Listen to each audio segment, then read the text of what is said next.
Good morning. It is Monday, April 13th, and we are actually on episode 13.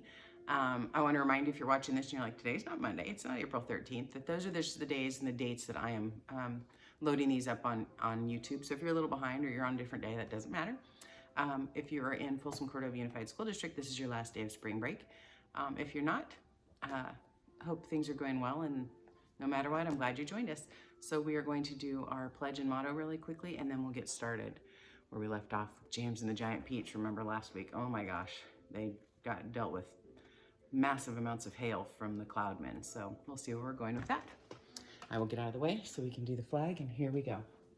I pledge allegiance to the flag of the United States of America and to the republic for which it stands, one nation, under God, indivisible, with liberty and justice for all. And then we'll come over here, do our little motto. And begin. We are students at Peter J. Shields. We believe in kindness. We are responsible. We are persistent. We are respectful. We are bucket fillers. We drop acts of kindness into everything we do. We are Peter J. Shields.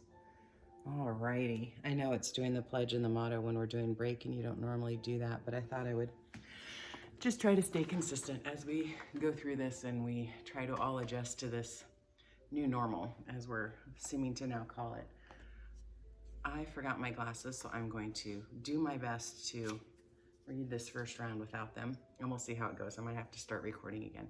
Anyway, this is chapter 28. It says, one by one, the travelers came out to the top of the peach and gazed carefully around. The moon was still shining as brightly as ever, and there were still plenty of huge shimmering cloud mountains on all sides. But there were no Cloudmen in sight now. The peach is leaking, shouted the old green grasshopper, peeking over the side. It's full of holes, and the juice is dripping out everywhere. That does it, cried the earthworm. If the peach is leaking, then we shall surely sink. Oh, don't be stupid, Centipede told him. We're not in the water now. Oh, look, shouted the ladybug. Look, look, look, look, over there. Everybody swung around to look. In the distance and directly ahead of them, they now saw the most extraordinary sight. It was a kind of arch, a colossal curvy-shaped thing that reached high up into the sky and came down again at both ends. The ends were resting upon a huge, flat cloud that was as big as a desert. So let's think about this for a minute. Big arch in the sky from one cloud to another. Now, what in the world is that? Asked James. It's a bridge. It's an enormous hoop cut in half. No, it's a giant horseshoe standing upside down. Stop me if I'm wrong, murmured the centipede, getting white in the face, but might those not be Cloudmen climbing all over it? There was a dreadful silence. The peach floated closer and closer. They are Cloudmen! Oh, hundreds of them, thousands, millions. I don't want to hear about it, shrieked poor blind earthworm. I'd rather be on the end of a fish hook and used as bait than to come up against those terrible creatures again. I'd rather be fried alive and eaten. I'd rather be fried alive and eaten, wailed the old green grasshopper. Oh, please be quiet, whispered James. It's our only hope. They crouched very still upon the peach, staring at the Cloudmen. The whole surface of the cloud was literally swarming with them. There were hundreds more up above the climbing about that monstrous, crazy arch. But what is that thing? Whispered the ladybug. And what are they doing to it? I don't care what they're doing to it, the centipede said. I'm not staying up here. Goodbye. He went down the tunnel. But the rest of them were too frightened or too hypnotized by the whole thing to make a move. You know what? Whispered James. What? They said. What? That enormous arch? They seem to be painting it. They've got pots of paint and big brushes. Look.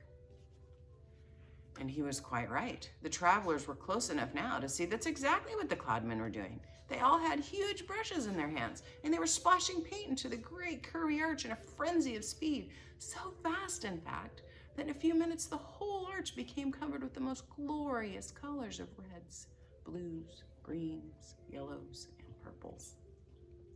It's a rainbow, they all said at once. They're making a rainbow. Oh, isn't it beautiful? Just look at all those colors. Centipede, they shouted. You must come up and see this. They were so enthralled by the beauty of the brilliance of the rainbow, they forgot to keep their voices lower. The centipede poked his head cautiously out of the tunnel. Well, well, well, I've always wondered how those things were made. But why all the ropes? What are they doing with the ropes? Good heavens, they're pushing it off the cloud, cried James. There it goes. They're lowering it down to the earth with ropes. And I'll tell you something else, the centipede said shortly. If I'm not greatly mistaken, we ourselves are going to bump right into it. Bless my soul, he's right, said the green grasshopper. The rainbow was dangling in the air below the cloud. The peach was going just below the level of the cloud, and it was heading directly towards the rainbow, traveling rather fast. We're lost, Miss Spider cried, wringing her feet again. The end has come. Oh, I can't stand it, said the earthworm. Tell me what is happening. We're going to miss it, shouted the ladybug. No, we're not. Yes, we are. No, we're not. Yes, we are. No, we're not. Yes, we are. No, no. Yes, yes, no. Oh, my heavens. Hold on, everybody, James called out. Suddenly, there was a tremendous thud, and the peach went crashing to the top part of the rainbow. That was followed by an awful splintering noise as the enormous rainbow snapped right across the middle and became two separate pieces. The next thing that happened was extremely unfortunate. The ropes the cloudmen had been using for lowering the rainbow got tangled up with the silk strings, and they went up from the peach to the seagulls. The peach was trapped. Panic and pandemonium broke out among the travelers. James Henry Trotter, glancing up quickly, saw the faces of thousands of furious cloudmen peering down at him over the edge of the cloud. Their faces had almost no shape at all, and all because of those long white hairs that covered them. There were no noises, no mouths, no ears, no chins, and only the eyes were visible to each face. Two small black eyes glinting malevolently through all the hairs. Then came the most frightening thing of all. One cloudman, a very huge, hairy creature, who must have been 14 feet tall, suddenly stood up and made a tremendous leap off the side of the cloud, trying to get two of the silk strings above the peach. James and his friends saw him flying through the air above them to get his arms outstretched in front of him, reaching to the nearest string, and they saw him grab it and cling to it with his hands and legs. And then, very slowly, hand over hand, he began to come down the string. Oh, mercy, help, save us, cried the ladybug. He's coming down to eat us, wailed the old green grasshopper. Jump overboard. Then eat the earthworm first, shouted the centipede. It's no good eating me, I'm all full of bones. Centipede, yelled James. Quickly, bite through that string, the one he's coming down. The centipede rushed over to the stem of the peach, took the string, a silk of string in his teeth, and bit through it with one snap of his jaws. Immediately, far above them, a single seagull, who seemed to have come across the rest of the flock, suddenly was flying off, the long string trailing from its neck. And clinging desperately to the end of the string, shouting curiously with fury, was a huge hairy cloudman. Up he went, swinging across the moonlit sky. James Henry Trotter, watching him with delight, said, My goodness, he must weigh almost nothing at all, for one seagull was able to pull him up just like that. He must be all hair and air. The rest of the cloudmen were so flabbergasted seeing one of their company being carried away in this manner that they let go of the ropes they were holding, and then, of course, went down the rainbow, both halves of it together, tumbling toward the earth below. This freed the peach, which was once again sailing away from that terrible cloud. But the travelers were not in the clear yet. They resisted. The cloudmen jumped, they were irritated. The irritated cloudmen jumped up. Sorry, Nemo just came into here. Ran up after them along the cloud, pelting them mercilessly with all sorts of hard, horrible objects, empty paint buckets, paintbrushes, ladders, stools, saucepans, frying pans, rotten eggs, dead rats, bottles, hair oil, anything that these brutes could lay their hands on came raining down upon the peach. One cloudman, taking very careful aim, tipped a gallon of thick purple paint over the edge of the cloud, right onto the centipede. The centipede screamed with anger. My legs, he cried. They're all sticking together. And I can't walk. My eyelids won't open. I can't see. And my boots are ruined. But for the moment, everyone was too busy dodging things the cloudmen were throwing to pay any attention to Centipede. The paint is drying, he moaned. It's getting hard. I can't move my legs. I can't move anything. You can still move your mouth, the earthworm said, and that's a great pity. James, bawled the Centipede, please help me. Wash this paint off. Scrape it off. Anything. Chapter 29. It seemed like a long time before the seagulls were able to pull the peach away from that horrible rainbow cloud, but they managed it at last, and then everybody gathered together around the wretched Centipede and began arguing about the best way to get the paint off his body. He really did look a sight. He was purple all over, and now the paint was beginning to dry and harden. He was forced to sit very still and upright, as though he were encased in cement, and all 42 legs were sticking straight out in front of him. Kind of serves him right. He tried to say something, but his lips wouldn't move, and all he could do now was make gurgling noises in his throat. The old green grasshopper reached out and touched him carefully on his stomach. But how could it possibly have dried so quickly, he asked. It's rainbow paint, James answered. Rainbow paint dries very quickly and is very hard. Oh, I detest paint, Miss Spider announced. This frightens me. It reminds me of Aunt Spiker. The late Aunt Spiker, I mean.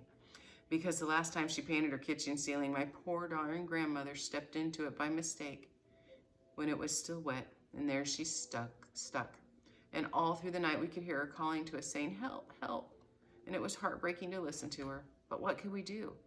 Not a thing could be done until the next day when the paint had dried. And then, of course, we all rushed over and calmed her and gave her some food.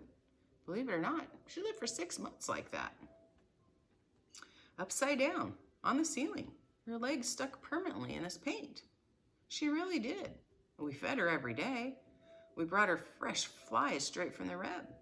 And then, on the 26th of April last, Aunt Sponge, the late Aunt Sponge, happened to glance up at the ceiling, and she spotted her. The spider, she cried. A disgusting spider. Quick, fetch the mop and the long handle. Oh, and then it was awful. I can't bear to think of it. Miss Spider wiped away a tear and looked sadly at the Centipede. You poor thing, she murmured. I do feel sorry for you. It'll never come off, the earthworm said brightly. Our Centipede will never move again.